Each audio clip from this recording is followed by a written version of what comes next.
துதிகள் செலுத்தி போற்றிடுவோம். அல்லேலூயா தேவனுக்கே, அல்லேலூயா கர்த்தருக்கே, அல்லேலூயா பரிசுத்தர்க்கே, அல்லேலூயா ராஜனுக்கே, அல்லேலூயா தேவனுக்கே, அல்லேலூயா கர்த்தருக்கே, அல்லேலூயா பரிசுத்தர்க்கே, அல்லேலூயா ராஜனுக்கே. எங்கள் காலடி வலுவிடாமல் எங்கள் நடைகளை ஸ்திரப்படுத்தும், காலடி வலுவிடாமல் எங்கள் நடைகளை ஸ்திரப்படுத்தும், கண்மணி போல காத்தருளும், கிருபையால் நிறம் வழி நடத்தும், கண்மணி போல காத்தருளும், கிருபையால் நிறம் வழி நடத்தும். அல்லேலூயா தேவனுக்கே, அல்லேலூயா கர்த்தருக்கே, அல்லேலூயா பரிசுத்தர்க்கே, அல்லேலூயா ராஜனுக்கே, அல்லேலூயா தேவனுக்கே, அல்லேலூயா கர்த்தருக்கே, அல்லேலூயா பரிசுத்தர்க்கே, அல்லேலூயா ராஜனுக்கே. சபையில் உம்மை அழைத்திடுவோம், சகாயம் பெற்று வாழ்ந்திடுவோம், சபையில் உம்மை அழைத்திடுவோம், சகாயம் பெற்று வாழ்ந்திடுவோம், சாத்தானை என்றும் ஜெயித்திடுவோம், சாகும் வரையில் உழைத்திடுவோம், சாத்தானை என்றும் ஜெயித்திடுவோம், சாகும் வரையில் உழைத்திடுவோம். அல்லேலூயா தேவனுக்கே, அல்லேலூயா கர்த்தருக்கே, அல்லேலூயா பரிசுத்தர்க்கே, அல்லேலூயா ராஜனுக்கே, அல்லேலூயா தேவனுக்கே, அல்லேலூயா கர்த்தருக்கே, அல்லேலூயா பரிசுத்தர்க்கே, அல்லேலூயா ராஜனுக்கே. ஜீவனுள்ள நாட்களெல்லாம் நன்மை கிருபை தொடர்ந்திடவே, வேதவசனம் இப்படிவோம், தேவசாயலாய் மாறிடுவோம், வேதவசனம் கீழ்ப்படிவோம், தேவசாயலாய் மாறிடுவோம். அல்லேலூயா தேவனுக்கே, அல்லேலூயா கர்த்தருக்கே, அல்லேலூயா பரிசுத்தர்க்கே, அல்லேலூயா ராஜனுக்கே, அல்லேலூயா தேவனுக்கே, அல்லேலூயா கர்த்தருக்கே, அல்லேலூயா பரிசுத்தர்க்கே, அல்லேலூயா ராஜனுக்கே. வானத்தின் அடையாளம் தோன்றிடுமே, இயேசுதேவில் வந்திடுவார், அடையாளம் தோன்றிடுமே, இயேசு மேகத்தில் வந்திடுவார், நாம் அவருடன் சேர்ந்திடவே நம்மை ஆயத்தமாக்கிக் கொள்வோம், நாமும் அவருடன் சேர்ந்திடவே நம்மை ஆயத்தமாக்கிக் கொள்வோம். அல்லேலூயா தேவனுக்கே, அல்லேலூயா கர்த்தருக்கே, அல்லேலூயா பரிசுத்தர்க்கே, அல்லேலூயா ராஜனுக்கே, அல்லேலூயா தேவனுக்கே,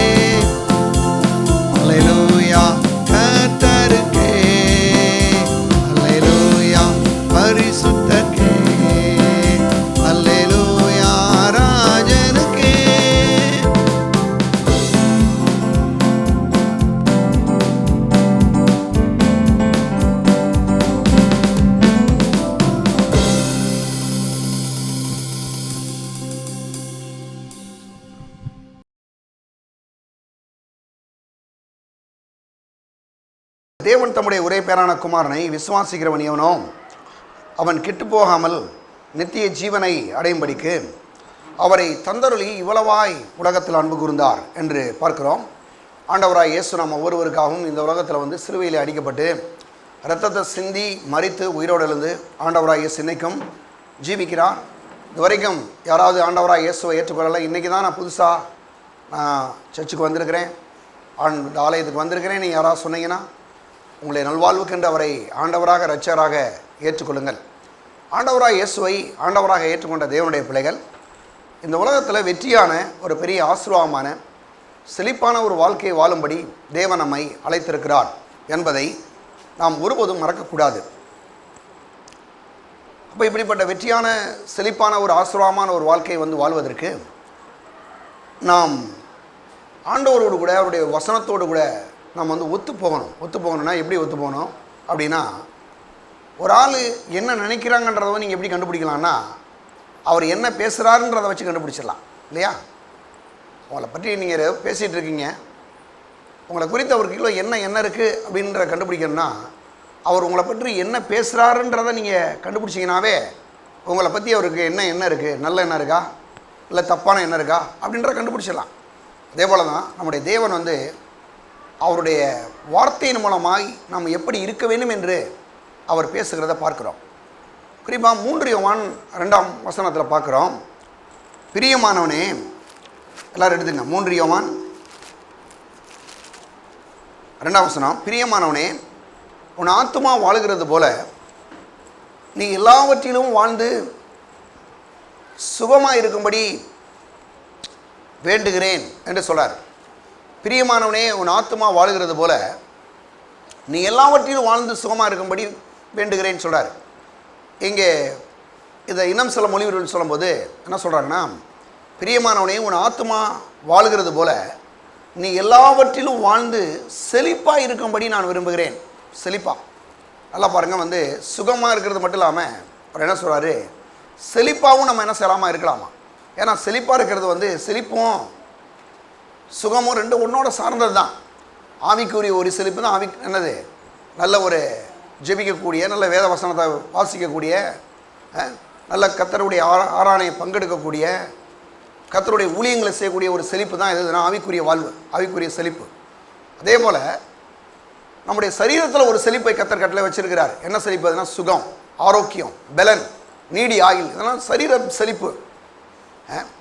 அப்போ மனதில் செழிப்பு அப்படின்னா என்ன பாருங்கள், சொல்கிறாரு, உன் ஆத்துமா வாழ்கிறது போல நீ எல்லாவற்றிலும் வாழ்ந்து சுகமாக இருக்கும்படி நான் விரும்புகிறேன் என்றார். அப்போ நம்முடைய ஆத்துமா வாழும்போது செழிக்கும்போது நம்முடைய எல்லா விதமான மற்ற பகுதியிலும் செழிக்குது. ஏன்னா அவர் இந்த வேதத்தில் கூடிய ஒவ்வொரு வார்த்தைகளும் தேவனுடைய வார்த்தைகள்.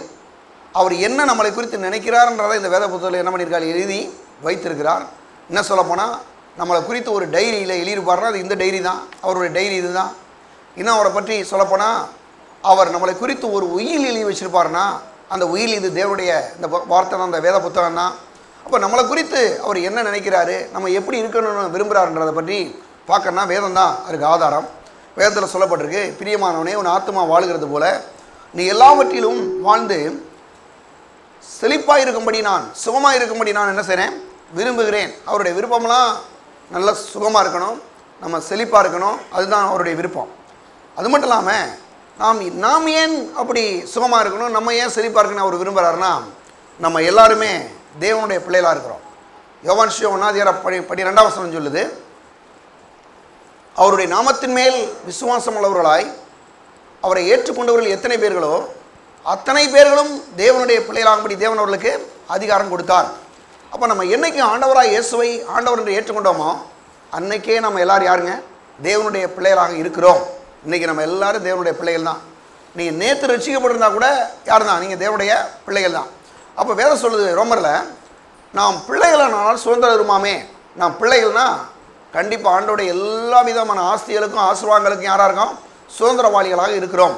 அப்போ அவருடைய பாருங்கள், அவர்கிட்ட இருக்கக்கூடிய எல்லா ஆசீர்வாதங்களும் இன்றைக்கி நமக்குரியது தான். நம்ம உரிமை பாராட்டி என்ன பண்ணலாம், எடுத்துக்கொள்ளலாம்.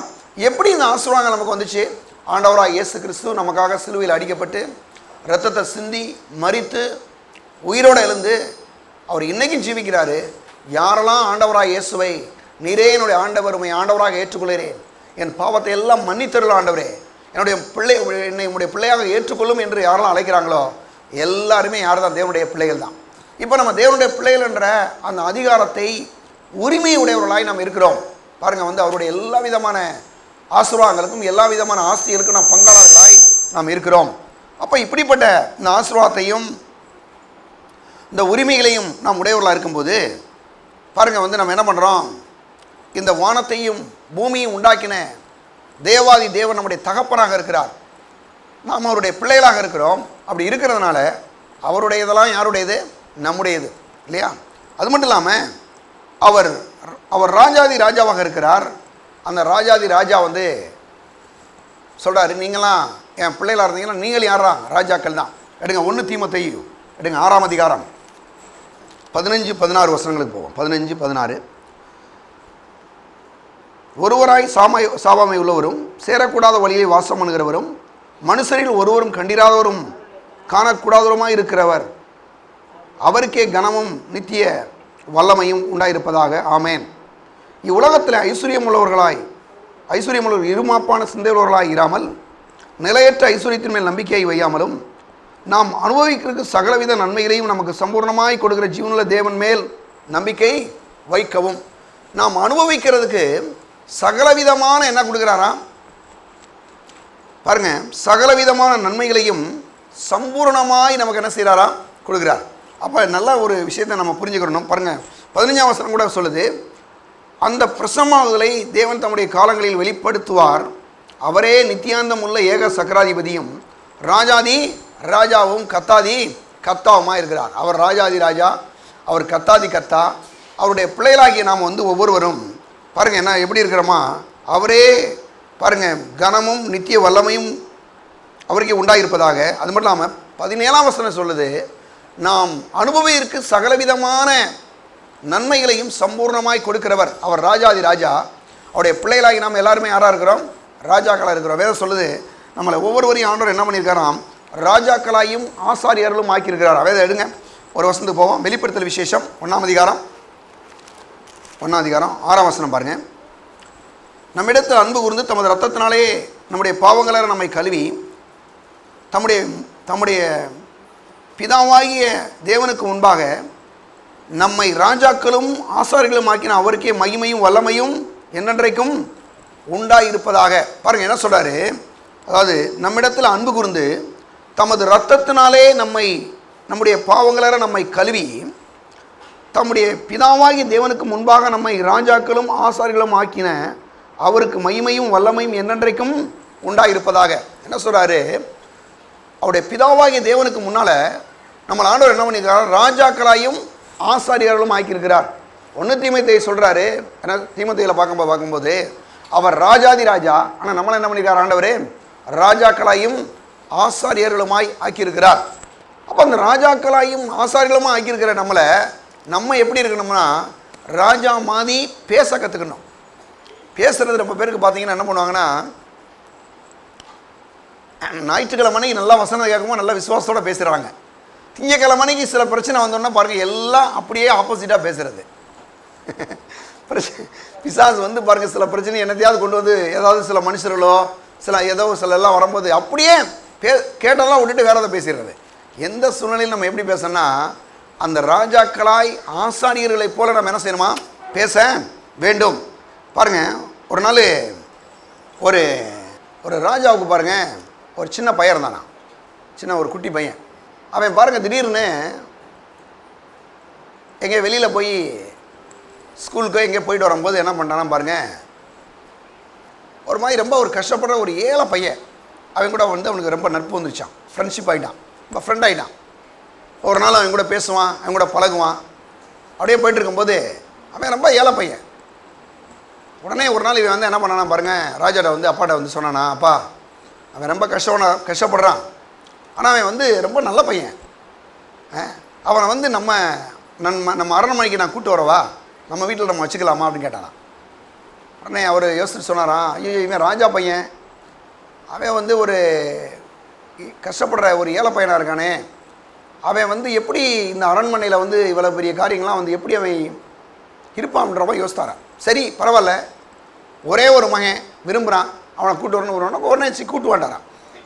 கூட்டு வரணுன்னே இவனை கூட்டு வந்தோன்னா பாருங்கள் என்ன பண்ணுறாரா பாருங்கள் அந்த ராஜா. இந்த பையனுக்கு மாதிரி அவனுக்கு நல்ல விலையுறந்த ட்ரெஸ்ஸு, ராஜ வஸ்திரம், அழகாக நல்லா ட்ரெஸ்லாம் கொடுத்தாச்சு. கொடுத்தோன்னே பாருங்கள் அவன் என்ன பண்ணானா பாருங்கள், நீ நல்லா இந்த ட்ரெஸ்லாம் போட்டுக்கப்பா, ஒவ்வொரு நாளும் இந்த ட்ரெஸ் தானே போடணும். அப்போ அந்த ராஜா சொன்னாரான். உடனே அவன் சரின்ட்டானா பாருங்கள், அந்த பையனை சரின்னு சொல்லிட்டான். ஏன்னா இவன் மகனோட கூட படிக்கிற பையன்லையே அவன் சரி, அவன் பாருங்கள் அதை ஒத்துக்கிட்டான். ஒரு நாள் திடீர்னு அந்த பையனை வந்து இந்த ராஜாவுடைய மகன்கிட்ட வந்து ராஜா கேட்டாரான், உன் நண்பன் எங்கே இருக்கான், அவனை பார்க்க நான் அப்படின்னு கேட்டாரான். உடனே அவன் நேராக போய் அவனோட நண்பனை போய் கூட்டு வந்தானா, சின்ன பையன் அவனை கூட்டு வந்தானா. கூட்டு வந்தால் பாருங்கள் அந்த ராஜா கேட்டாரான், ஆமாம் மேலே நல்ல ராஜ வஸ்திரம் போட்டிருக்க, உன் பழைய ட்ரெஸ்ஸெல்லாம் என்ன பண்ணேன்னு கேட்டாரான். அந்த கிழிஞ்சி போய் ரொம்ப அழுக்கான ட்ரெஸ் போட்டிருந்தே அதெல்லாம் எங்கே அப்படின்னு கேட்டானா. அப்படின்னு அவர் கேட்டாரான். அவன் சொன்னானா, அதையும் நான் தான் போட்டிருக்கேன் நானா, அதையும் போட்டிருக்கேன் அப்படின்னா. எங்கே போட்டிருக்கேன் அப்படின்னு கேட்டால் சொன்னானா, உள்ளுக்கு அந்த கிழிஞ்சி அழுக்கு ட்ரெஸ் இருக்குது, வெளியில் என்ன ட்ரெஸ் இருக்கு, நீங்கள் கொடுத்த அந்த ராஜா ட்ரெஸ் இருக்குது அப்படின்னா, ராஜா வஸ்திரம் இருக்குண்ணா. அப்போ தான் அவர் சொன்னாரான், அதாவது நீ ராஜாவோட அரண்மனையில் இருந்தால் கூட உன்னுடைய எண்ணங்கள் வந்து எப்படி இருக்குது, இன்னும் அந்த ஏழையான எண்ணம் தான் இருக்குது தவிர அதுலேருந்து நீ விடுதலை ஆகலை. ஏன்னா விடுதலை ஆகிறது நீ என்ன பண்ணியிருக்கணும், அந்த ஏற்கனவே கிழிஞ்சு போன அழுக்கான ட்ரெஸ்ஸை தூக்கி அரண்மனைகளை வரும்போதே அங்கே வெளியே தூக்கி எரிஞ்சிருக்கணும். சொல்கிறேன் உங்களுக்கு புரியுதா? அப்போ ராஜ வஸ்திரத்தை வந்து மேலே போட்டுக்கிட்டு உள்ளுக்கு எதை போடக்கூடாது, அழுக்கு கிழிஞ்சு போனதை போடக்கூடாது. அநேக விசுவாசிகள், நான் உங்களை சொல்லலை, அநேக விசுவாசிகள் ரட்சிக்கப்பட்ட பிறகு ராஜாதி ராஜாவுடைய பிள்ளைகளாகிய நாம் ஒவ்வொருவரும் ராஜாக்களாயும் ஆசாரியர்களாயும் இருக்கிறோம். ஆனால் நம்முடைய எண்ணங்கள் மட்டும் அந்த பழைய எண்ணங்களை மாதிரியே சிந்திக்கிறது. நம்மளால் ஒன்றும் முடியாது, நமக்கு எது நடக்காது, ஏதோ நம்ம கஷ்டப்பட்டதான், இப்படி வந்து அந்த பழைய வஸ்திரத்தை அந்த சின்ன பையன் போட்ட மாதிரி அநேகர் வந்து பழைய எண்ணங்களோடு இருக்கிறதுனால தான் அநேகர் இந்த கிறிஸ்தவ வாழ்க்கையிலே வெற்றியான வாழ்க்கை வாழாமல் ஆசீர்வாதமான வாழ்க்கை வாழாமல் இருக்கிறாங்க. இன்னும் சிலர்லாம் பார்த்தீங்கன்னா சொல்லுவாங்க, நாங்கள் உபவாசம் போடுறோம், நாங்கள் கடுமையாக போராடி ஜெபம் பண்ணுறோம். ரொம்ப பயங்கரம் பாருங்க இப்படிலாம் வந்து பேசுகிறது. நான் சொல்கிறேன் அருமையானவளே, எவ்வளோ பெரிய கடுமையான உபவாசமோ எவ்வளோ பெரிய கடுமையான ஜெபங்களோ நம்மளை மாற்றப்போவது இல்லை. எது மாற்றும்னு சொன்னால் தேவனுடைய வார்த்தை தான் நம்மளை என்ன பண்ண போகுதுங்க, மாற்றப்போகிறது. தேவனுடைய வார்த்தையை திரும்ப திரும்ப நீங்கள் நல்லா கவனிங்க. உங்களுடைய மனதில் நீங்கள் என்ன யோசிக்கன்னா, நான் ராஜாதி ராஜாவாகிய தேவனுடைய பிள்ளை, நான் ஒரு ராஜாக்களாயும் ஆசாரியர்களாயும் தேவனை ஆக்கியிருக்கிறார். அப்படின்னா ராஜா உட்காந்துட்டு அங்கே அரண்மனையில் வேலை செய்கிறவங்கள்ட்ட இருக்கலாம் பாருங்கள், வாங்க வாங்கன்னு வணக்கம் சொல்லிட்டு உட்காந்துருப்பாரா? என்ன சொல்லுவார்னா, கமன் சொல்லுவார், பேசுவார். என்ன பேசுவார், இதை செய்ய அதை செய்ய இதை செய்யணுவார். அப்போ தான் வந்து பாருங்கள் என்ன செய்யும், நீங்களே ஒரு கம்பெனி நடத்துகிறீங்க, நடத்தும் போது எல்லா ஓனர் நீங்களுங்க கரெக்டான டைமுக்கு வரணும். எல்லோரும் சொல்லுவாங்க கரெக்டாக 9 மணினா 9 மணிக்கு வருவாங்க. வரலைன்னா ஒரு மறப்பாங்க. அவங்கள ஏன் முறைக்கிறாங்க, வந்தால் இவங்களுடைய ப்ரொடக்ஷன் கம்மியாகிடும். அரை மணி நேரம் இல்லை சார், கொஞ்சம் ஒரு அரை மணி நேரம் லேட்டாக வர்றேன், சம்பளம் மட்டும் முழு சம்பளத்தை வாங்கிட்டு நீங்கள் அரை மணி நேரம் கம்மியாக வாங்கினீங்கன்னா அவங்களுடைய தொழில் கெட்டு போயிடும். அவங்க யோசிக்கிறாங்க இல்லையா? அப்போ ஒரு ஆள் கம்பெனி நடத்தும் போதோ அல்லது பெரிய நிறுவனங்களை நடத்தும் போதோ கண்டிப்பாக ரொம்ப கரெக்டாக நடந்துக்கிட்டால் தான் நடத்த முடியும் இல்லையா? அதே போல தான் நாம் ஒவ்வொருவரும் ராஜாக்களாயும் ஆசாரியருமாக இருக்கிறதுனால நம்முடைய வார்த்தைகளை சரியான ரீதியிலே இதைத்தான் பேசணும், இதை பேசக்கூடாதுன்ற அந்த ஒரு தீர்மானத்தோடு நாம் இருக்க வேண்டும். தீர்மானம் எடுக்கணும். நீங்கள் எப்படி உங்கள் கம்பெனிலையோ வேலைக்காரங்களோ அவங்ககிட்ட நீங்கள் எப்படி கரெக்டாக பேசுகிறீங்களோ அதே போல் ஆண்டவருடைய வசனத்தை பேசும்போது கூட கரெக்டாக பேச கற்றுக்கணும்.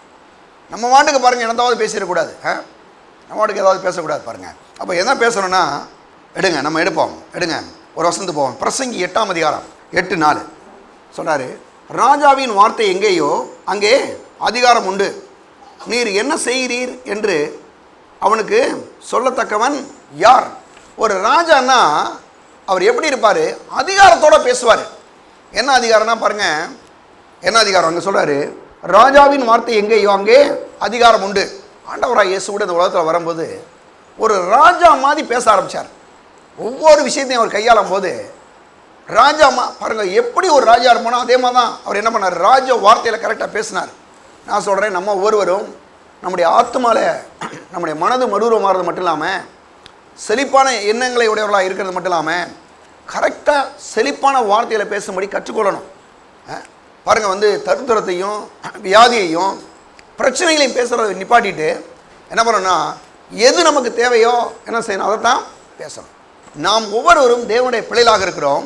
நாம் என்ன பேசுகிறோமோ, நம்ம எதை கேட்குறோமோ அதை தான் ஆண்டவர் செய்வார். அதுக்கு தான் நான் உங்களுக்கு சொல்கிறேன். நம்ம என்ன பேசுகிறோம், எனக்கு என்ன வேணுன்றதை நீங்கள் கர்த்தர்கிட்ட தெரிவிக்கும் போது அதை கர்த்தர் கரெக்டாக செய்வார். அப்போ நம்ம என்ன பேசுகிறன்றதில் கரெக்டாக என்ன செய்யணும், பேசணும். ராஜாவின் வார்த்தை அங்கே அதிகாரம் உண்டு. ஒரு ராஜா மாதிரி நீங்கள் பேச கற்றுக்குங்க. பாருங்கள், நம்ம போய் இதை கொண்டு வாங்கன்னு சொல்லும்போது அப்படி நீங்கள் பேசும்போது தேவ தூதர்களே நம்ம சார்பாக என்று வேலை செய்கிறாங்க ஒவ்வொரு காரியத்தையும். அப்போ நம்ம தான் என்ன பண்ணணும், கரெக்டாக பேசணும். நம் அந்த ராஜாதி ராஜாவுடைய பிள்ளையாக இருக்கிறோம், ராஜாக்களாக ஆசாரியாக இருக்கிறோம். அப்போ நம்ம என்ன பண்ணணும், நம்முடைய வார்த்தையும் நல்ல ஆசீர்வாதத்துக்கு எதுமான வார்த்தையை பேசணும். பாருங்கள், தருத்துறதே பேசக்கூடாது. சிலருக்கெல்லாம் பாருங்கள் என்னென்னா, ஆமாம் என்ன உழைச்சி என்ன கஷ்டப்பட்டு என்ன பண்ணுறோம், கிடைக்கிறதான் கிடைக்கும். சிலர்லாம் சொல்கிறாங்க பாருங்கள், ஒட்டுறது தான் ஒட்டுமா. யார் அப்படி சொன்னது? நான் சொல்கிறேன், ஆண்டவர் இருக்கார் பார்த்தீங்களா, நீங்கள் அந்த மாதிரி ஒட்டுறதான் ஒட்டுன்னு பேசின வரைக்கும் எதுவுமே ஒட்டாமல் இருக்கும். நீங்கள் எப்போ நான் எனக்கு என்ன வேணும் நீங்கள் பேசி பாருங்கள், கர்த்தர் கொடுப்பார். என்ன வேணும் நீங்கள் தான் பேசணும். என்ன சாப்பாடு வேணுன்றதை நீங்கள் கேட்கணும், நீங்கள் தான் தீர்மானிக்கணும். நீங்கள் தான் ஒரு ஒரு ஒரு சில ஆசீர்வாதங்கள், நல்ல ஒரு வீடு வேணும், ஒரு இடம் வேணும், நிறைய காரியங்கள் வேணும், நீங்கள் பேசணும். இதை பேசி ஆண்டவர் சொல்லணும், ஆண்டவரே நான் உங்களுடைய பிள்ளை, எனக்கு இது வேணும் ஆண்டவரே அப்படின்னு நீங்கள் பேசும்போது தான் அது அப்படியே நடக்கும். அது மட்டும் இல்லாமல் நல்லா கவனிங்க, ராஜாவின் வார்த்தையும் அங்கே அதிகாரம் உண்டு. இப்போ நம்ம ராஜாவுடைய பிள்ளைகளாக இருக்கிறோம். நம்ம ஒவ்வொருவரும் அந்த அதிகாரத்தோடு விசுவாசத்தோடு தேவனுடைய வார்த்தையை பேசும்போது அதை தேவன் நம்முடைய வாழ்க்கையில் என்ன செய்கிறாராம், நிறைவேற்றுகிறார். எடுங்க, என்ன ஒரு வசனத்துக்கு போகலாம். அது மட்டும் இல்லாமல் அவர் பேசினார், ஆண்டவரே பாருங்கள் பேசினார். எல்லாட்டுங்க, ஆதியாமம் 1ஆம் அதிகாரம். பூமியானது ஒழுங்கின்மையும் வெறுமையுமாக இருந்தது, ஆழத்தின் மேல் இருள் இருந்தது, தேவ ஆவியானவர் ஜலத்தின் மேல் அசைவாடி கொண்டிருந்தார். தேவன் வெளிச்சம் உண்டாக்கடவது என்றார், வெளிச்சம் உண்டாயிற்று.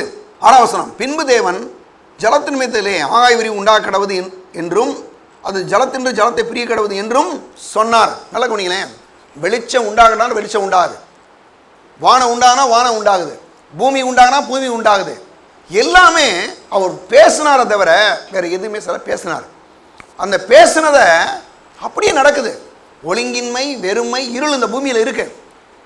ஐயோ ஒழுங்கின்மை இருக்கே, இருள் இருக்கே, ஒரு மாதிரி குறைவாக இருக்கே, ஒன்றும் இல்லையே, வெறுமையாக இருக்கே அப்படின்றத பற்றி அவர் பேசுகிறார். அந்த ஒழுங்கின்மையையும் வெறுமையையும் இருளையும் பார்த்து ஆண்டவர் பேசினார். என்ன பேசினார்? வெளிச்சம் உண்டாக்கடவுது என்றால் வெளிச்சம் உண்டாயிற்று, வானம் உண்டாக்கடவுன்னு சொன்னார், வானம் உண்டாயிற்று, பூமி உண்டாக்கடவுன்னு சொன்னார், பூமி உண்டாயிற்று. பாருங்கள், எல்லாம் செடி கொடி மரங்கள்லாம் உண்டான்னு சொல்கிறாரு, எல்லாம் உண்டாகுது. எல்லாம் பார்த்தீங்கன்னா இந்த அதிகாரத்தில் 7 முறை அவர் உண்டாக்கடவுன்னு சொல்லி பேசுகிறார். 7னாவே என்ன தெரியுமா? பரிபூர்ணமான ஒரு எண் 7 அப்படின்றது அர்த்தம்.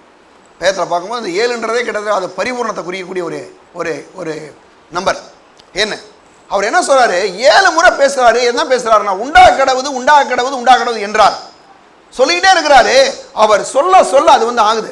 அப்போ நம்ம சொன்ன ஆகுமானா ஆகும். எப்போ ஆகும் அப்படின்னா, நம்ம அவருடைய வார்த்தையை மனதில் தியானிக்கிறோம். அது மட்டும் இல்லாமல் அவருடைய பிள்ளைகளாக நம்ம இருக்கிறோம். நாம் தேவனுடைய பிள்ளைகளானால் சுதந்திரருமாமே அவருடைய பிள்ளைகளாக இருக்கிறோம். அது மட்டும் இல்லாமல் நாம் ராஜாவுடைய பிள்ளைகளாக இருக்கிறதுனால, ராஜாவுடைய பிள்ளைகளாக இருக்கிறதுனால, நாமும் ராஜாக்களும் ஆசாரியர்களுமா இருக்கிறதுனால இப்போ என்ன ஆகுதுன்னா, நம்ம என்ன பேசுகிறோமோ அதை தேவன் நிச்சயமாகவே நம்முடைய வாழ்க்கையில் என்ன செய்கிறாங்க? கட்டளை இடுகிறார். பேச கற்றுக்கணும். சிலர் பாருங்கள், என்னத்தையாவது பேசுகிறது. வீட்டில் பாருங்கள், பிள்ளைகளை நீங்கள் பிள்ளைகளை பார்க்கும்போது அவங்கள நல்ல ஒரு ரீதியில் பார்த்து பேசணும். இந்த பிள்ளை நல்லா இருக்கும், ஆசீர்வாதமாக இருக்கும், அப்படி பேசணும். அப்படி பேசும்போது நீங்கள் ஒரு நாள் பார்த்தீங்கன்னா அந்த பிள்ளைகள் அப்படியே இருப்பாங்க. அநேக விசுவாசிகளுடைய நிலைமை என்ன தெரியுமா? சில நேரங்களில் தப்பாக பேசி தங்களுடைய குடும்பத்தையும் தங்களுடைய வாழ்க்கையும் தங்களுடைய பிள்ளைகளுடைய எதிர்காலத்தையும் மக்கள் அழிக்கிறாங்க. ஆனால் நான் சொல்கிறேன், தேவனுடைய பிள்ளைகளே, நாம் ஒவ்வொருவரும் ராஜாவின் வார்த்தை எங்கே உண்டோ அங்கே அதிகாரம் உண்டுன்ற அந்த வசனத்தின்படி ஆண்டவர் பேசுனதே நடந்துச்சு. ஒழுங்கின்மை இருந்துச்சு, வெறுமை இருந்துச்சு, இருள் இருந்துச்சு. ஆனால் இவர் என்ன பேசினார்? வெளிச்சம் வேணும்னு அவர் நினைச்சாரு, வெளிச்சத்தை பேசினார். பாருங்க, இருள், அதாவது இருள் போய் வெளிச்சம் வரனாரு, வெளிச்சத்தை பேசினாரு, வெளிச்சம் வந்துருச்சு. அடுத்து ஒழுங்கின்மை போகணும், ஒழுங்கா இருக்குன்னு பேசினாரு, ஒழுங்கு வந்துச்சு. அடுத்து குறைவு போகணும், நிறைவு வரணும்னு பேசினாரு, நிறைவு வந்துருச்சு. இன்னைக்கு நான் சொல்ற தேவனுடைய பிள்ளைகளே, நாம் ஒவ்வொருவரும் இப்படி ஆண்டவரை போலவே பேச கற்றுக்கொள்ளும் போதுதான் நாம் இந்த கிறிஸ்தவ வாழ்க்கையிலே வெற்றியான ஆசீர்வாதமான ஒரு செழிப்பான வாழ்க்கையை வாழ முடியும். பேச்சு ரொம்ப ரொம்ப முக்கியம். நான் போன வாரம் மனதை பற்றி சொன்னேன். இந்த வாரம் என்னன்னா, நல்லா கவனிங்க, பேச்சு ரொம்ப கவனமாக பேச கற்றுக்கொள்ளுங்கள். எதை வேணாலும் நீங்கள் பேசக்கூடாதுங்க. பேசுகிறன்னு முதல்ல நிப்பாட்டுங்க. பேசுகிறத வந்து நல்லா கரெக்டாக வசனத்தை நீங்கள் பேசுனீங்கன்னா, ஆண்டவர் சொல்கிற மாதிரி நீங்கள் பேசுனீங்கன்னா, கண்டிப்பாக சொல்கிறேன், நீங்களும் உங்களுடைய பிள்ளைகளும் உங்களுடைய எதிர்காலம் மிக செழிப்பாக இருக்கும். அப்போ என்ன பண்ணணும்னா, தேவனுடைய பிள்ளைகளே, இந்த நாட்களில் சரியான வார்த்தைகளை பேச கற்றுக்கொள்ள வேண்டும். அது இல்லாமல் சில நேரங்களில் மக்களுக்கு ஏன் இந்த மாதிரி தப்பாக பேசுகிறாங்க தெரியுமா? ஆண்டோடைய வசனத்துக்கு விரோதமாக பேசுறது, செழிப்புக்கு விரோதமாக பேசுறது, பாருங்க, விரோதமாக பேசுறது, ஒரு மாதிரி நல்லா இருக்கக்கூடிய நல்ல சுகத்துக்கு விரோதமாக பேசுறது, நீடி ஆயுளுக்கு விரோதமாக பேசுறது. சிலராக சொல்லுவாங்க, நம்ம இருந்து என்னத்தை கண்டோம், போய் சேர்ந்துட வேண்டியதான். கேட்டிருக்கீங்களா? ஒரு பிரச்சனை இல்லைங்க. ஒரு கரண்ட் போயிருக்கும், ஒரு 10 நிமிஷம் கரண்ட் போனதுக்கு நீங்கள் போய் சாகணுமா? கொஞ்சமாக மனுஷனுக்கு ஒரு சென்ஸ் வேணாம். கரண்ட் ஒரு வீட்டில் போயிடுச்சு பாருங்க, எல்லாம் போச்சு, எல்லாம் போச்சு, எல்லாம் கரண்ட் தானே போச்சு. இப்படி சில நேரங்களில் மக்கள் வந்து ஒரு சின்ன பிரச்சனையை கூட தாங்கிறது கிடையாது. எல்லாம் அது போச்சு இது போச்சு என்னத்தையோ உளர வேண்டிதான். கடைசி பாருங்க, வந்த பிரச்சனை சின்ன பிரச்சனை இவங்களே பெருசு ஆக்குறது பிரச்சனையை பாருங்க. இப்படி தான் அநேகர் இருக்கிறாங்க. கவலை உடனே வந்தது பாருங்க. கவலை எடுங்க. பிலிப்பியர் 4 அதிகாரம் 6 வசனம். பிலிப்பியர் 4:6. நீங்கள் ஒன்றுக்கும் கவலைப்படாமல் எல்லாவற்றையும் குறித்து உங்கள் விண்ணப்பங்களை ஸ்தோத்திரத்தோடு கூடிய ஜெபத்தினாலும் வேண்டுதலினாலும் தேவனுக்கு தெரியப்படுத்துங்கள். அப்பொழுது எல்லா புத்திக்கும் மேலான தேவ சமானம் உங்கள் இருதயங்களிலும் இங்கேயும் உங்கள் சிந்தைகளையும் கிறிஸ்து இயேசுக்குள்ளாய் காத்துக்கொள்ளும். கடைசியாக சகோதரரே, உண்மையுள்ளவைகள் எவைகளோ, ஒழுக்கமுள்ளவைகள் எவைகளோ, நீதி உள்ளவைகள் எவைகளோ, கற்புள்ளவைகள் எவைகளோ, அன்புள்ளவைகள் எவைகளோ, நற்கிருத்தி உள்ளவைகள் எவைகளோ, புண்ணியம் எதுவோ, புகழ் எதுவோ, அவைகளையே சிந்தித்து கொண்டிருங்கள். என்ன சொல்றாரு? மக்கள் ஏன் அப்படி தப்பாக பேசுறாங்கன்னா, தப்பான எண்ணங்கள், கவலை. அவர் சொல்றாரு, நீங்க ஒன்றுக்கும் கவலைப்படாமல் என்ன செய்யுங்க, ஸ்தோத்திரத்தோடு கூடிய உங்கள் விண்ணப்பங்களை பாருங்க, உங்களுடைய விண்ணப்பங்களை ஸ்தோத்திரத்தோடு கூடிய ஜெபத்தினாலும் வேண்டுதனாலும் தேவனுக்கு தெரியப்படுத்துங்கள். ஆனால் இவங்க என்ன பண்ணுவாங்கன்னா, ஜெபம் பண்ணுவாங்க, ஆனால் ஜெபம் எப்படி இருக்குன்னா கவலையோடு தான் இருக்கும். சிலருக்கு அந்த கவலையிலேயே கண்ணீரிலே வந்துடும். ஒரு மாதிரி கண்ணீர் விட்டுட்டு அழுதுட்டு அப்படியே ஒரு மாதிரி அந்த இருப்பாங்க. ஏன்னா கவலை உள்ளே இருந்தாவே பேச்சு தப்பாக போயிடும். அதனால் அருமையானே, கவலை வருதுன்னு சொன்னால் சொல்லணும், இயேசு நாமத்தில் பிசாசே, நீங்கள் கவலைப்படுறதுனால எதுக்குமே இந்த உலகத்தில் நடக்க போகிறது இல்லவே இல்லை. அதான் அவர் சொன்னார், ஆண்டவராக சொன்னார், ஒருவன் கவலைப்படுறதுனால தன்னுடைய ஒரு முழத்தை கூட்ட முடியுமா அவனால், அல்லது ஒரு முழத்தை குறைக்க முடியுமா? நீங்கள் கவலைப்படுறதுனால என்ன நடக்க போகுது? ஒன்றும் நடக்க போகிறதே இல்லை. ஆனால் தேவனுடைய பிள்ளைகளே, கவலைப்பட்டுட்டு சில நேரங்களில் தவறான வார்த்தையில் பேசுகிறதுனால அதே மாதிரி மக்களுடைய வாழ்க்கையிலையும் சில நேரங்கள் நடக்குது. ஆனால் நான் சொல்கிற தேவனுடைய பிள்ளைகளே, நாம் ஒன்றை கவனிக்கணும், கவலைப்படுறதை விட்டுட்டு நல்ல தேவனுடைய வார்த்தை என்ன செய்யுங்க, பேசுங்க. எப்படி பேசணும் அப்படின்னா, ஆண்டவராக இயேசு பேசினார் இல்லையா, அது மாதிரி தேவன் பேசினார் இல்லையா, வெளிச்சம் உண்டாக்கடவுது வெளிச்சம் உண்டாயிற்று, வானம் உண்டாக்கடவுது வானம் உண்டாயிற்று. எது அவருக்கு தேவையோ அதை பேசினாரு. நீங்கள் கூட ஒவ்வொரு நாளையும் அதை பேச கற்றுக்கொள்ளுங்கள். ஒவ்வொரு நாளும் நீங்கள் என்ன வேணுன்றத ஆண்டவர்கிட்ட கரெக்டாக பேசுங்க. நீங்கள் அதை குடும்பங்களை பார்க்கும்போது கணவன் மனைவி உங்களுக்கு ஒரு சில நேரங்களில் சண்டைகள் வருது, பிரச்சனை வருது. ஒரு சில ஆளுங்களாம் சொல்லுவாங்க, போச்சு இனிமேல் இந்த குடும்பம் நல்லா இருக்காது, இனிமேல் நல்லா இருக்காது. இப்படி பாருங்கள், ஒரு 10 பேர்ட்ட உடனே சொல்லுவாங்க. சின்ன பிரச்சனை இருக்குங்க, வேறு ஒன்றுமே இல்லை, ஒரு பெரிய பிரச்சனைலாம் இருக்காது. அதை கொண்டு போய் நம்ம பெருசாக்கி சண்டை போட்டு கணவன் மனைவி இதில் பார்த்து ஒருத்தர் பார்க்குறது உள்ளே வரும்போது 2 பேரும் என்னமோ பாகிஸ்தான் இந்தியாக்காரன் விளையாடுற மாதிரி முறைச்சிக்கிட்டு இங்கிட்டு போய் அங்கிட்டு போய் நிற்பாங்க. ஏன் தெரியுமா? சின்ன பிரச்சனை இருக்கும், வேறு ரொம்ப பெருசாலாம் இருக்காது. ஒருத்தர் ஒரு சின்ன சாரி கேட்டால் முடிஞ்சு போயிடும். இதை என்ன பண்ணுவாங்கன்னு அப்படியே தியானித்து பெருசாக்கி, தால் அப்படி பண்ணிட்டான், இவன் அப்படி பண்ணிட்டான், அப்படி பண்ணிட்டான், இவளை அப்படி செய்யணும் இப்படி செய்யணும், இப்படி திருமணம் பண்ணி கவலை ஆகி நீங்கள் என்ன பண்ணனா, முதல்ல இந்த மாதிரி விஷயங்களை தூக்கி எறிஞ்சிட்டு, ஆண்டவரே நீர் கொடுத்த கணவனுக்காக உங்களுக்கு ஸ்தோத்திரம் சொல்லுங்கள். அந்த கோவர நேரத்தில் சொல்லுங்கள், சௌரியெல்லாம் சொல்லுங்கள். ஆண்டவரே நீர் கொடுத்த நல்ல கணவனுக்காக உமக்கு ஸ்தோத்திரம். சகோதரில் சொல்லாமா? ஆண்டவரே நீர் கொடுத்த நல்ல மனைவிக்காக உமக்கு ஸ்தோத்திரம். ஆண்டவரே, எல்லாரும் இப்போ 2 பேர் சேர்ந்துங்க, எல்லாம் பெற்றோர்லாம் சேர்ந்துங்க, சேர்ந்து சொல்லுங்க. ஆண்டவரே, நீர் எங்களுக்கு கொடுத்த நல்ல பிள்ளைகளுக்காக உமக்கு ஸ்தோத்திரம். எல்லாரும் கரங்களை தட்டுவோம். மறந்துடாதீங்க, வீட்டில் போய் இதை அப்படியே ஆப்ரேட் பண்ணணும். வீட்டுக்காரர் மேலே கோவம், ஆண்டவரே நல்ல கணவனுக்காக உமக்கு ஸ்தோத்திரம். மனைவிக்கு சரியாக உப்பு போடலை, ஏதோ ஏற்றி இறங்கி போச்சுன்னா, ஆண்டவரே நீர் கொடுத்த யாருக்கு? மனைவிக்காக ஸ்தோத்திரம் சொல்லுங்க.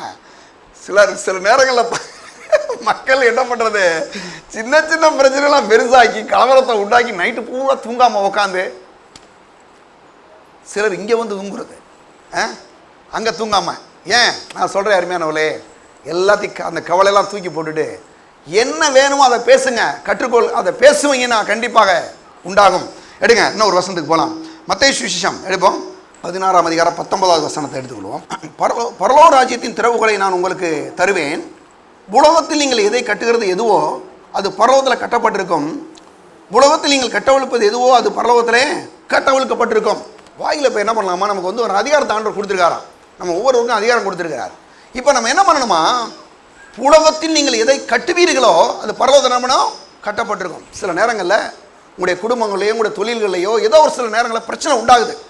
நீங்கள் உடனே அந்த பிரச்சனையை எப்படி இன்க்ரீஸ் பண்ணுறது, பெருசாக்கிறத விட்டுட்டு நீங்கள் என்ன பண்ணணும், உடனே அந்த பிரச்சனைக்கு காரணம் யார்? பிசாசு தான் காரணம். நீங்கள் என்ன பண்ணணும், இயேசு நாமத்தில் உலகத்தில் நீங்கள் எதை கட்டுவீர்களோ அது பரலோகத்தில் கட்டப்பட்டிருக்கும். சொல்லுங்கள், இயேசுவின் நாமத்தினால என்னுடைய குடும்பத்தில் பிரச்சனையை உண்டாக்குற பிசாசே இயேசுவின் நாமத்தினாலே உன்னை கட்டுகிறேன். இப்படி கட்டுங்க. அடுத்து நீங்கள் என்ன பண்ண, ரெண்டாவது சொல்கிறேன், இன்னொரு விஷயத்தை கவனிங்க. இப்போ கட்டவிழுக்கிறோம், நீங்கள் பூலோகத்தில் கட்டவிழ்ப்பது எதுவோ அது பரலோகத்தில் கட்டவிழ்க்கப்பட்டிருக்கும். நீங்கள் இப்போ என்ன செய்யணும், எங்களோட சேர்ந்தே சொல்லுங்கள்.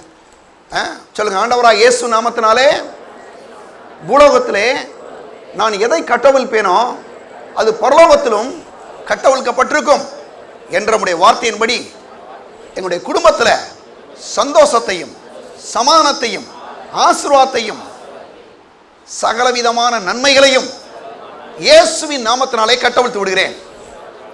நல்லா கவனிங்க. இப்படி நீங்கள் கட்டவிழ்த்து பழகிட்டீங்கன்னா வரக்கூடிய எந்த பிரச்சனையுமே நீங்கள் வந்து ஈஸியாக ஜெயிச்சிடலாம். 2 பேரும் ஒருத்தர் இப்படி பார்த்துட்டு இப்படி போகிறதுனால வந்து ஒன்றும் நடக்காது. நீங்கள் என்ன பண்ணணும், உடனே பேசுங்க. இயேசுவின் நாமத்தினால பிசாசே நீ பிரச்சனை கொண்டு வர, இயேசு நாமத்தில் உன்னை கட்டி போடுறேன். உன்னுடைய எந்த ஒரு உன்னுடைய சக்திகளுக்கும் என் குடும்பத்தில், என் மனைவி மேலே, என் கணவன் மேலே, என் பிள்ளைகள் மேலே எந்த ஒரு அதிகாரம் கிடையாது. இயேசு நாமத்தில் உன்னை கட்டுறேன். இயேசுவின் நாமத்தில் தேவ ஆசீர்வாதத்தை எங்களுடைய குடும்பத்தில் கட்டவிழ்த்து விடுகிறேன். அப்படி நீங்கள் பேசுனீங்கன்னா நீங்கள் என்ன இருக்கீங்க, நீங்கள் இப்போ தான் ராஜாவுடைய பிள்ளைங்க, ராஜாக்கள், ஆசாரியர்கள். நீங்கள் பேசுறது அப்படியே நடக்கும். அவர் வெளிச்சம் உண்டாக்கணும்னு சொன்னார், வெளிச்சம் உண்டாயிற்று. வானம் உண்டாகணும், வானம் உண்டாயிற்று. என்ன அவருக்கு தேவையோ அது உண்டானது போல நம்முடைய குடும்பத்தில் என்ன தேவையோ அதை உங்களால் உண்டாக்க முடியும். சில நேரங்களில் கணவன் மனைமத்தில் சில பிரச்சனைகள், சண்டைகள், ஒரு மாதிரி ஒரு வெளியில் சொல்ல முடியலை, இப்படிலாம் கூட இருக்கலாம். ஆனால் நான் சொல்கிறேன், நீங்கள் தனியில் பேசி பாருங்கள், அந்த வார்த்தைகள் ஒவ்வொன்றும் கிரியை செய்து கொண்டே இருக்கிறது. வேலை செய்யுங்க, கண்டிப்பாக அது நடக்கும். பிசாசு சொல்லக்கூடிய எந்த ஒரு நெகட்டிவான காரியங்களும் நாம் ஒருபோதும் நம்முடைய வாழ்க்கையில் அனுமதிக்க கூடாது. தேவனுடைய ஆசீர்வாதமான காரியங்களை நாம் என்ன செய்யணும், அனுமதிக்க வேண்டும். அப்போ நம்ம தான் அந்த அதிகாரத்தை எடுக்க வேண்டும். அது மட்டும் இல்லாமல் பாருங்கள், வியாதி உள்ள ஒருவேளை சிலருக்கு பாருங்கள் வியாதியாக இருக்குன்னு வச்சுங்க, உடனே வியாதியை பற்றியே பேசிட்டு கூடாது. என்ன பேசுகிறேன்னா வியாதிக்கான சுகத்தை பற்றி பேசுங்க. எடுங்க, ஒரு பகுதிக்கு போவோம், ஒரு ஆதாரத்தோடு பேசுவோம். எடுங்க, மார்க்கு சுவிசேஷம் 5ஆம் அதிகாரம் 25ஆம் வசனத்தை கூட நம்ம வாசிக்கலாம். 25. அப்பொழுது 12 வருஷமாய் பெரும்பாடு உள்ள ஒரு ஸ்திரீ அநேகம் வைத்தியர்களால் மிகவும் வருத்தப்பட்டு தனக்கு உண்டானவைகள் எல்லாவையும் செலவழித்தும் சற்றாயிலும் குணமடையாமல் அதிக வருத்தப்படுகிற பொழுது இயேசுவை குறித்து கேள்விப்பட்டு நான் அவருடைய வஸ்திரத்தின் நான் அவருடைய வஸ்திரங்களை ஆகிலும் தொட்டால் சொஸ்தமாவேன் என்று சொல்லி, நல்லா கவனிங்க, சொல்லின்றது நம்ம முக்கியமான பாயிண்ட். சொல்லி ஜனக்கூட்டத்துக்குள்ளே அவருக்கு பின்னாக வந்து அவருடைய வஸ்திரத்தை தொட்டால் பாருங்க, உடனே அவருடைய உதரத்தின் ஊரல் நின்று போயிட்டு அந்த வேதனை நீங்கி ஆரோக்கியம் அடைந்ததை அவள் தன் சரீரத்தில் உணர்ந்தாள். உடனே இயேசு தம் இடத்தில் இருந்த வல்லமை புறப்பட்டதை தமக்குள்ளே அறிந்து ஜனக்கூட்டத்துக்குள்ளே திரும்பி என் வஸ்திரங்களை தொட்டது யார் என்று கேட்டார். அவருடைய சீசர்கள் அவரை நோக்கி, திரளான ஜனங்கள் உண்மை நெருக்கி கொண்டிருக்கிறதை நீர் கண்டும் என்னை தொட்டது யார் என்று கேட்கிறீரே என்றார்கள். இதை செய்தவரை காணும்படி அவர் சுற்றிலும் பார்த்தார். தன்னிடத்தில் சம்பவித்ததை அறிந்த அந்த ஸ்திரீயானவள் பயந்து நடுங்கி அவர் முன்பாக விழுந்து உண்மையெல்லாம் அவருக்கு சொன்னாள். அவர் அவளை பார்த்து, மகளே, உன் விசுவாசம் உன்னை ரட்சித்தது, நீ சமானத்தோட போய் உன் வேதனை நீங்கி சுகமாயிரு என்றார். நல்லா கவனிங்களேன். என்னன்னா, இந்த அம்மா இயேசுவை பற்றி கேள்விப்படுறாங்க. இந்த அம்மாவுக்கு ஒரு பயங்கரமான பெரும்பாடு என்ற வியாதி, 12 வருடமாய் பயங்கரமான ஒரு உதிரப்போக்கு. நிறையா டாக்டரை போய் பார்த்துட்டா. அவர்கிட்ட இருக்கக்கூடிய எல்லா விதமான பொருட்களையும் செலவழித்து பார்த்துட்டா. நான் நினைக்கிறேன் அவர்கிட்ட இருக்க பணம் போச்சு, அவர்கிட்ட இருக்கக்கூடிய காடு வீடு எல்லாத்தையும் விற்றுருக்கா, எல்லாம் செலவழித்து பார்த்துட்டா. ஆனால் ஒன்றுமே சுகமாகலை. இயேசுவை குறித்து கேள்விப்பட்டு சொல்கிறா, அவள் வஸ்திரத்தை ஆயிலும் நான் தொட்டால் என்ன செய்வேன், சுஸ்தமாவேன் என்று சொல்லிக்கிட்டே போறா. நான் போன தொட்டா சுகமாயிடுவேன் சொல்றா. எப்படி வெளிச்சம் உண்டாக்கூடன்னு சொல்லி தேவன் சொன்னாரோ அதே போல இந்த அம்மா சொல்றா, நான் போய் தொட்டா சுகமாயிடுவேன்னு சொல்றா. போய் தொட்டா பாருங்க, தொட்ட மாத்திரத்தில் 12 வருஷமா இருந்த பெரும்பாடு என்ற வியாதி சுகமாயிற்று. உடனே அவர் தன்னுடைய சரீரத்தில் உணர்ந்த உடனே இயேசு கேட்கிறாரு, என்றது ஒரு வல்லமை புறப்பட்டு போச்சு அப்படின்னு உடனே சீரதான் சொல்றாங்க, என்ன ஆண்டவரை இவ்வளோ பேர் நெருக்கிட்டு இருக்கோம், என்னை தொட்டது யாருன்னு கேட்குறீங்களே. இல்லை, நீங்கள்லாம் சும்மா சாதாரணமாக தொட்டீங்க, ஆனால் யாரோ ஒருவர் விசுவாசத்தோட என்னை தொட்டார்கள் அப்படின்னு நான் விசுவாசத்தோட பேசியிருக்காங்கன்னு அர்த்தம். அப்போ நம்ம என்ன பண்ணணும்னா, இன்னைக்கும் கூட தேவனுடைய பிள்ளைகளே, விசுவாசத்தோடு ஒரு காரியத்தை நீங்கள் பேசுங்கள். சுகம் பாருங்க, ஒரு மேலே பலவீனமாக இருக்கலாம், ஒருவேளை சில வியாதிகளோடு ஏதோ சில காரியங்கள் இருக்கலாம். ஒருத்தர் கேட்குறாரு, நீங்கள் இந்த விசுவாசம் பேசுகிறீங்க, பொய் சொல்கிறீங்களா? எங்களை வியாதி அங்கே தான் வலிக்குதே, அப்புறம் எப்படி நாங்கள் சுகமானு சொல்ல முடியும் அப்படின்னு சொல்கிறாரு. நான் உங்களை பொய் சொல்லலை, நல்ல குடிங்களே, அதுக்கு நான் சரியான விளக்கத்தை கொடுக்குறேன். தேவனுடைய வசனம் சொல்லுது, நீங்கள் குணமானீர்கள். 1 Péதர் 2:24 சொல்லுது, நாம் பாவங்களுக்கு சத்து நீதிக்கு பிழைத்திருக்கும்படிக்கு இயேசுதாமே தமது சரீரத்திலே நம்முடைய பலவீனங்களை நம்முடைய வியாதிகளை சுமந்தார், அவருடைய தழும்புகளாலே குணமானீர்கள் என்று வேதம் சொல்லுது. இப்போ குணமானீர்கள் என்றது நல்ல கவனிங்க. 3 டென்ஸ் உங்களுக்கு எல்லாருக்குமே தெரியும். காலங்கள், டென்ஸ்னா காலம்னு அர்த்தம். இங்கிலீஷில் டென்ஸு, தமிழில் காலங்கள். 3 காலம் இருக்குது. என்ன சொல்கிறாங்க? கடந்த காலம், நிகழ்காலம், எதிர்காலம், இல்லையா? Fast, present, future. இந்த 3 காலங்கள் இருக்குது. இதில் இவர் 1 Péதர் 2:24 என்ன சொல்கிறாரு அப்படின்னா, நாம் பாவங்களுக்கு செத்து நீதிக்கு பிழைத்திருக்கும்படிக்கு இயேசுதாமே தமது சரீரத்திலே நம்முடைய பலவீனங்களை ஏற்றுக்கொண்டார், அவருடைய தழும்புகளாலே குணமானீர்கள். அப்படின்னா குணமானீங்கன்னு சொல்லலை, இப்போ குணமாகிட்டீங்கன்னு சொல்லலை, இனிமேல் குணமாக போகிறீங்கன்னு சொல்லலை, குணம் ஆயிட்டீங்கன்னு சொல்லுது. அப்படின்னா கடந்த காலத்தில் சொல்லுது. எப்போ குணமானோம்? ஆண்டவராக இயேசு நம்முடைய வியாதியை சிலுவையில் சுமர்ந்த போதே நம்முடைய எல்லா வியாதிகளையும் சுமந்து தீர்த்து விட்டார் அப்படின்னு வேதம் சொல்லுது. ஏன்னா சுமந்து தீர்த்து விட்டார். ஆனால் இப்போ சரீரத்தில் வலிக்குதே. அப்போ நீங்கள் என்ன பண்ணணும்? இந்த சரீரம் சொல்றது உண்மை, ஃபேக்ட், நல்ல கவனிங்க. ஆனால் வசனம் சொல்கிறது சத்தியம், ட்ரூத். அப்போ 2க்கு வித்தியாசம் இருக்கு. வசனம் சொல்லுது நீங்க குணமானீர்கள் சொல்லுது, ஆனால் இந்த ஐம்புலன் சொல்லுது, இந்த நம்ம பார்க்கக்கூடிய இந்த காரியங்கள் சொல்லுது உண்மை சொல்லுது. ஆனால் இப்போ நம்ம என்ன பண்ணுறோம்? உண்மை சொல்கிறதுமே கேட்டுட்டு போயிடுறோம். சத்தியம் சொல்கிற அனைவர் கேட்கறது இல்லை. சத்தியம் என்ன சொல்லுது? அவருடைய தழும்புகளாலே குணமானீர்கள். அப்போ நம்ம என்ன பண்ணோம்னா, அவருடைய தழும்புகளாலே குணமானீர்கள் அப்படின்னு நீங்கள் சொல்லும் போதே என்ன ஆயிரும் தெரியுமா? கண்டிப்பாக சுகமாயிரும். அன்றைக்கி ஒரு அம்மா இந்த கூட்டத்தப்ப ஒரு சௌகரியம் என்னன்னு சொன்னாங்க. பாஸ்டர் சாலமன் ஜோம் பண்ணாராம். வரும்போது பிள்ளைக்கு பயங்கரமான காய்ச்சல், அதோட பிள்ளை கூட்டு வந்தாங்களாம். சும்மா ஒரு ஜோம் பண்ணி விட்டுன்னா வீட்டுக்கு போகிறதுக்குள்ளே பாருங்கள் சுகமாயிடுச்சு அவங்களுக்கு. பாருங்கள், இப்படி நிறையா நேரங்களில் நம்ம ஜோம் பண்ணும் போது சும்மா ஜோம் பண்ணுறோம், ஆனால் கர்த்தர் என்ன பண்ணுறார்? அற்புதமாக சுகமாக்கிறார். எத்தனை முறை நம்முடைய சபையில் நான் பாருங்கள் ஜோம் பண்ணியிருக்கிற மக்கள் நம்ம ஜோம் பண்ணிட்டு வர்றதுக்குள்ள சுகமாயிடும். அந்த மாதிரி நடக்குது உண்டு. அப்போ தேவனுடைய பிள்ளையிலே நான் சொல்கிறேன், நீங்கள் என்ன பண்ணணும்னா பேச கற்றுக்கொள்ளணும். எப்படி பேசணும்? இயேசுவின் காயங்களால் நான் என்ன பண்ணேன்? குணம் ஆயிட்டேன். இப்படி அந்த பெரும்பாலும் உள்ள பெண்ணை போல நாம் என்ன பண்ணணும்? சொல்லி பேசி, ராஜாவினுடைய வார்த்தை எங்கேயோ அங்கே அதிகாரம் உண்டு.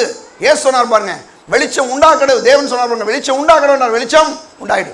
இப்போ நம்ம பேசும்போது நாம் என்ன பேசுகிறோமோ அதைத்தான் நம்ம என்ன பண்ணணும்? கற்றுக்கொள்ள வேண்டும்.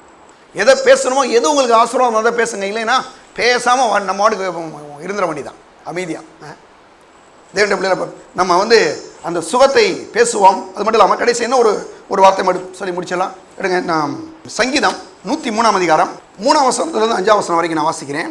அவர் உன் அக்கிரமங்களை எல்லாம் மன்னித்து, உன் நோய்களை எல்லாம் குணமாக்கி, உன் பிராண அழிவுக்கு விலக்கி மீட்டு, உன்னை கிருபையினாலும் இரக்கங்களாலும் முடிசூட்டி, நன்மையினால் உன் வாயை திருப்தியாக்குறார், கழுகுக்கு சமானமாய் உன் வயது திரும்ப வாழ வைது போல் ஆகிறது. நல்ல கவனிங்களேன். அப்படின்னா உன் அக்கிரமத்தை எல்லாத்தையும் மன்னிச்சிட்டார், உன்னுடைய பாவத்தெல்லாம் மன்னிச்சிட்டார். அடுத்து சொல்றாரு, உன் நோய்களை எல்லாம் குணமாக்கி, எல்லா வியாதி, எந்த ஒரு வியாதினாலும் எல்லா வியாதியும் குணமாக்கிட்டாரு. உன் பிராணனை அழிவுக்கு விலக்கி மீட்டு. நம்முடைய உயிரை என்ன பண்ணுறாரு ஆண்டவர்? எல்லா விதமான அழிவின் சக்தி இந்த உலகத்தில் கிரியை செய்து வேலை செய்து எல்லாத்தின் மத்தியிலையும் நம்முடைய பிராணனை அழிவுக்கு தேவன் என்ன பண்ணுறாரா? விலக்கி மீட்டிருக்கிறாராம். அப்படி சொல்றாரு பாருங்க. உன்னை கிருபையினாலும் இரக்கங்களாலும் என்ன பண்ணுறாரு? அவர் முடிசூட்டி இருக்கிறார். எப்போதுமே பிசாசுக்கு நம்மளை கண்டா ஒரு பயம் இருக்கு. என்னன்னா, நம்ம தலையில கிருபையும் இரக்கன்ற ஒரு பெரிய முடி சூட்டப்பட்டிருக்கு. நம்மளை பிசாசு பார்க்கும்போது சரி, ஆண்டவரே பார்க்கும்போது ஆண்டவரே என்ன பார்க்குறாருன்னா, இந்த கிருபையும் இரக்கத்தையும் பார்க்குறாரு. தேவனுடைய பிள்ளைகளே, அது மட்டும் அவங்க சொல்றாரு, உன் நன்மையினால் உன் வாயை திருப்தியாக்கி.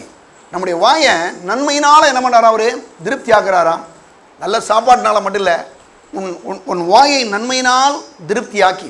நல்ல கவனிய, தேவனுடைய வார்த்தையாகி இந்த நன்மையான வார்த்தையை திரும்ப திரும்ப உங்களோட வாயில் வைக்கும்போது நன்மையினால் நம்ம என்ன செய்வாங்க? திருப்தி ஆவோம். ஏன்னா நல்ல கவனிங்களேன், இந்த தேவனுடைய வார்த்தையை திரும்ப திரும்ப சகோதர சொல்லி நீங்கள் பேச கற்றுக்கொள்ளுங்கள். உங்களுக்கு எதை பேசன்னு தெரியலைன்னா, நம்ம சர்ச்சில் ஒரு பாட்டு புஸ்தகம் இருக்குது, அதை கொடுத்து வாங்கிட்டு போங்க. பின்னால் ஒரு நூற்றுக்கணக்கான வசனங்களை எழுதி வச்சுருக்கிறோம். நல்லா நீங்கள் பிரிண்ட் பண்ணியிருக்கோம். நீங்கள் எடுத்துகிட்டு போய் உங்கள் குடும்பத்துக்கு, உங்கள் கணவன் மனைவிக்கு, உங்கள் பிள்ளைகளுக்கு, உங்கள் தொழிலுக்கு, நீங்கள் உங்களுடைய போக்குவரத்துக்கு எல்லாத்துக்கும் அதில் வசனம் இருக்கும். எதுவும் தெரில பாஸ்டர் எனக்கு, நீங்கள் பாட்டுக்கு சொல்லிக்கிட்டே இருங்க, பேசுங்க. பேசும்போது என்ன ஆகுனா, நீங்கள் என்ன பேசுகிறீங்களோ அதை கண்டிப்பாக பெற்றுக்கொள்வீர்கள். ஏன்னா வேறு சொல்லுது, ராஜாவின் வார்த்தையோ அங்கே அதிகாரம் உண்டு, பேசணும். அவர் சொல்கிறார், நன்மையினால் உன் வாயை திருப்தியாக்கி கழுகுக்கு சமானமாய் உன் வயது திரும்ப வாழ வயது போல் ஆகிறது. சின்ன சின்ன பிரச்சனைகள்லாம் ஒரு மாதிரி செத்து போயிடலாமா அப்படின்ற ஒரு எண்ணம் வருதுன்னா, உங்களை பிசாசு ஏதோ ஒரு ரீதியில் உங்களை ஏமாத்துறான்னு அர்த்தம். நீங்கள் என்ன பண்ணணும்னா, உடனே வாயை திறந்து பேசணும். பிசாசை பார்த்து சொல்லணும், பிசாசே கர்த்தர் சொல்லியிருக்கிறாரு என்ன சார், கழுகுக்கு சமானமாய் என் வயது திரும்ப வாழ வயது போல் ஆகிறது. திரும்ப திரும்ப பேசுங்க. சில நேரங்களில் சின்ன சின்ன ஒரு சில வியாதிகள், சில மனுஷனுடைய வார்த்தை, சில சூழ்நிலையில் வரும்போது உடனே அந்த மரணத்தினுடைய எண்ணங்கள் வரும். நீங்கள் உடனே சொல்லுங்கள், இயேசுவின் நாமத்தில் கர்த்தர் சொல்லியிருக்கிறாரு, நீடித்த நாட்களில் என்னை திருப்தியாக்கி ஒரு ரட்சிப்பை காண்பிப்பேன்னு சொல்லியிருக்கிறார். அது மட்டும் இல்லாமல் கழுகுக்கு சமானமாய் என் வயது திரும்ப வாழ வயது போல் ஆகிறது என்று சொல்லியிருக்கிறார். பேச ஆரம்பிச்சிங்கனாவே அடுத்தாப்புல அந்த எண்ணம் உங்களை விட்டு ஓடியே போயிடும். பிசாசோட எண்ணங்க. நீங்கள் பாட்டுக்கு அதை இப்படி வந்தோன்னா அதை உட்காந்து தியானிக்கக்கூடாது. எப்படி சாகலாம், இப்படி சாகலாமா, அப்படி சாகலாமா யோசிக்கக்கூடாது. பிசாசு முழுக்க முழுக்க மக்களை ஏமாத்துறான். தேவனுடைய பிள்ளைகள் நீங்கள் என்ன பண்ணணும்? தேவனுடைய வார்த்தையை பேச கற்றுக்கொள்ளுங்கள். அது மட்டும் இல்லாமல் பாருங்கள், நம்ம அந்த கழுகுக்கு சமானமாக என் வயது திரும்ப வாழ ஆகிறது பேசுங்கள். அது மட்டும் இல்லாமல் எடுங்க, ஒரு ஒன்றை மட்டும் பார்த்து முடிப்போம். லூக்கா சுவிசேஷம் 5ஆம் அதிகாரம். பின்பு அவர் கெனசரேத்து கடலிலே நின்றபோது திரளான ஜனங்கள் தேவசனை கேட்கும்படி அவர்கள் நெருங்கினார்கள். அவள் கடற்கரையில் நின்ற 2 படகுகளை கண்டார். மீன்பிடிக்கிற அவைகளை விட்டு இறங்கி வலைகளை அலசி கொண்டிருந்தார்கள். அப்போ அந்த படவிலை ஒன்றில் ஏறினார். அது சீமனுடையதாக இருந்தது. அதை கரையிலிருந்து சற்றே தள்ளும்படி அவனை கேட்டுக்கொண்டு அந்த படவிலை உட்கார்ந்து ஜனங்களுக்கு போதகம் பண்ணினார்.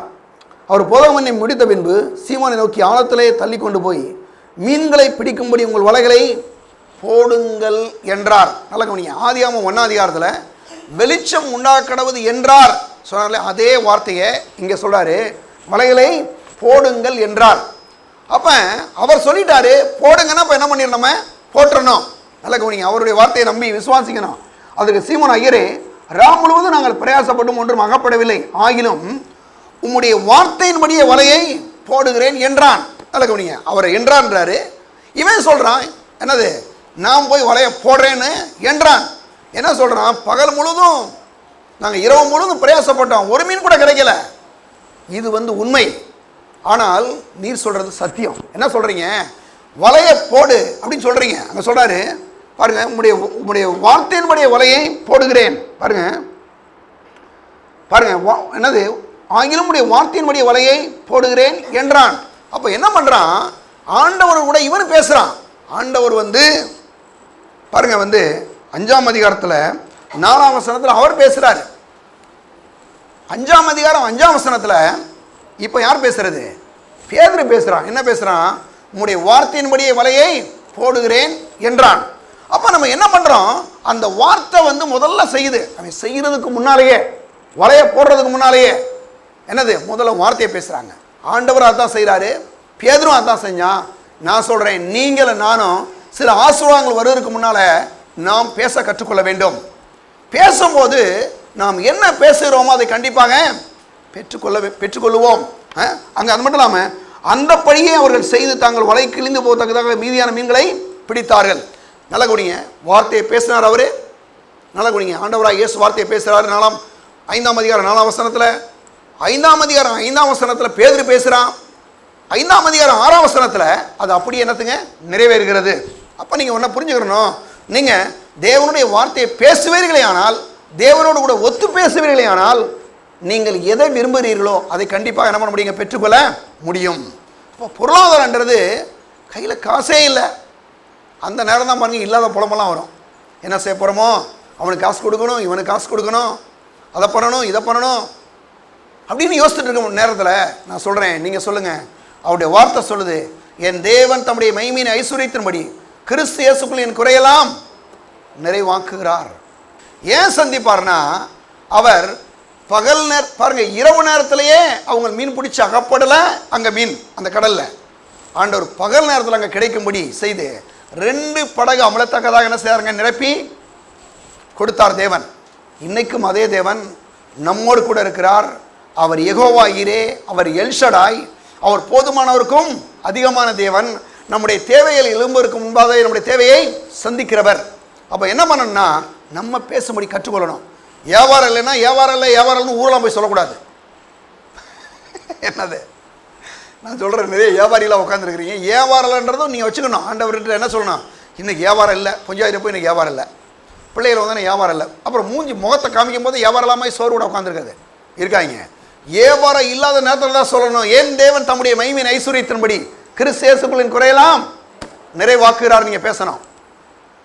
பிரச்சனை வரும்போது விசுவாசத்தோடு நீங்கள் பேச கற்றுக்கொள்வீர்கள், ஆனால் ஒவ்வொரு பிரச்சனைகளையும் ஈஸியாக நீங்கள் ஜெயிச்சிடலாம். சில நேரங்களில் பண தேவைகள் நிறைய வருது.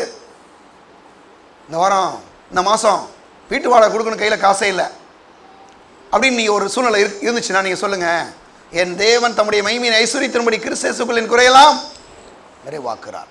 சிலர் வந்து கடனை வாங்கிட்டு கடனை கொடுக்க முடியாமல் சிலர் கஷ்டப்பட்டு இருந்தீங்கன்னா நீங்கள் சொல்லுங்கள், என் தேவன் தம்முடைய மகிமையின் ஐஸ்வரியத்தின்படி கிறிஸ்து இயேசுக்குள் அந்த கடனெல்லாம் கொடுத்து முடிக்கும்படி என்ற குறையெல்லாம் நிறைவாய் ஆக்குகிறார்.